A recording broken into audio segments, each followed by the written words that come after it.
Welcome to the TKC Bible Reading Challenge, powered by Grace Bible Mission. Today you have with you Joshua and Janet. Janet, good to have you here again. Thank you.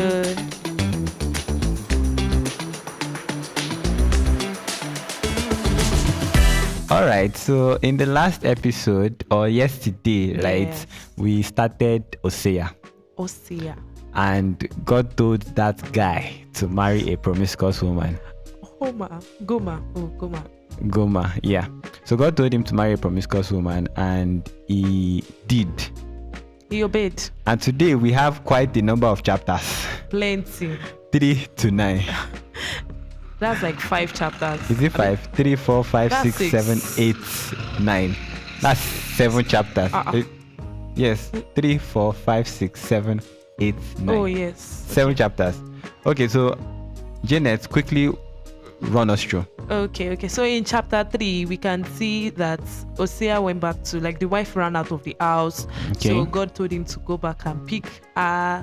That he should love her regardless of the things that she has done. So in chapter 4, we can see the charge against Israel. That was the part where God told them, okay, you guys have done this. Yeah. You guys have done that. Yeah. And so many other things too. So in chapter 5, that was the part where God mentioned the judgment against Israel. Like, you guys have done something that is wrong, and this is what I'm going to do. This is what your judgments will be. Then in chapter 6, that was where they mentioned that Israel, they remained unrepentant, regardless of, like, the fact that God kept on chasing after them. God kept on trying to bring them back, but no, did not want to hear. Then chapter 7, Okay. I think that was the part where God described Israel as half-baked. Like, they are not fully baked Christians. Like, they are not firm. Yeah. Then chapter 8, that was the part. In chapter 8, we can see that. And in chapter 7, Israel, they went to seek counsel from other nations. Yes, from other nations. Was they it did not, Assyria, Egypt, and yes, things like they that? left God. So in chapter 8, you can see that now those people were not able to save them. So they are reaping the result of what they did. So in chapter 9, punishment for Israel again. That's where they are receiving the punishment for, okay, you guys have done this, and this is your punishment. Yeah. Okay. So thank you for taking us through all of those chapters very quickly. So I would like us to just focus on a few things and, like, focus more practically on them, right? Okay. Goma. Yes. Let us start with the concept of Goma. Our wife. Very good way to put it. Our wife. Like, if Hosea was our friend, I was like, you know the way they used to put it, our wife. Yeah. So now, if Hosea was your brother, and he says that this woman ran away, and then God is telling him to go and pick her, what would you say? How would you feel? Hey, you'll be like, are you sure it's God? You, this boy. At least it's beauty that you're looking at. Like, God has sent this person away from you. You understand? Why do you want to go and bring her back? You're looking for trouble yourself. Even Jesus said that, like, if it is adultery, you are free to divorce. That kind of now. Like, so I don't know, but some people will bring that out and say, like, are you sure? You better pray well and be sure that it's God. But then Hosea knew that it was God, and it was not just that God wanted him to marry a prostitute. It was that God had a plan. Like, God wanted to show that he is a loving person. The same way Hosea went back to pick his prostitute, that's the same way God comes back and picks us. Yes, even after we've run away.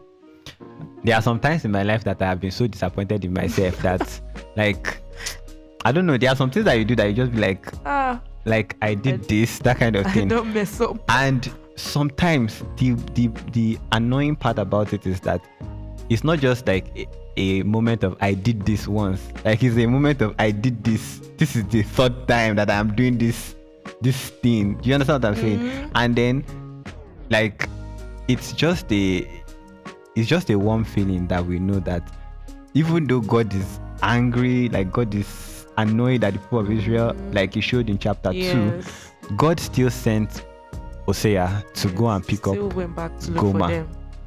So he is the God that leaves the 99 to search for the one. Yes. But it's not every time that you will be the one. That is the one that you're looking for every time. You understand? Then, what do you think about the fact that the children of Israel went to go and seek counsel from Egypt and Assyria and all these foreign and strange nations? What do you think about it? Because I feel like they were not firm. They do not fully trust God. Okay. So, and they were not firm. They were not firm in what they believed about God. Okay. So now that they are faced with so many problems, so they have to look for alternative. Because they don't really know who God. They don't really believe that Thank God you is for able that to. word. There's a word that you used. You said they don't help really them. know who God is. They may have known who God is, but did they really know God? Do you understand my point? Like, They may just know him that you he's know God. about somebody. For instance, now, if you've been hearing the TKC Bible Reading Challenge, you've been hearing our voices. So, if you don't know us personally, like, you may know about us, like you've just heard us I know speak, your right? name, You know Janet, you know Joshua, and all of that. But do you actually know Joshua?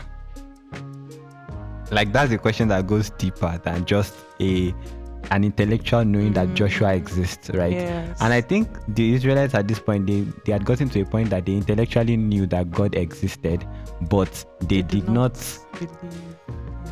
yeah, like they did not know him, like, Fully. to have a relationship You only with know him. him on the surface, like he's God, he's the creator of the universe. Yeah. He once saved our forefathers. Yeah. He once did this. We heard that he is able Yeah. to do all this, but they do not really believe that he can do such things for them. Like, they know, it's not that I don't know. Yes, most likely they did not believe that he can do such things for them. That's number one. But what led to that is that they didn't even have a relationship with him. Yes. That will make them to be able to believe that he can actually do such things for them. So it's interesting. Let's talk about this too. We have just a few minutes left on our episode, I believe. But let's talk about sin. Like, the concept of sin, do you think is good? Since God will just come and look for you. It's not. It's just like you're taking God for granted. Yeah, yeah, now. Because you know that he will definitely look for you. So. And do you realize that, like, close to that chapter 8, chapter 9, God was already, like, the position of the leaders of Israel was tiring him, because it was just like, they are proud people in their sin. I don't know if you understand what I'm saying. So, in the same way, yes, God will forgive you, but no, you should not continue to commit sin and continue in sin. It is pride for you to do so. You cannot say, there's a part of the scripture that says you cannot continue to sin and say, you cannot continue in sin and say grace abounds. Exactly. Yes. So don't continue in sin today. Trust God. Trust God. We leave you with the grace and with the peace of God. Bye. Bye.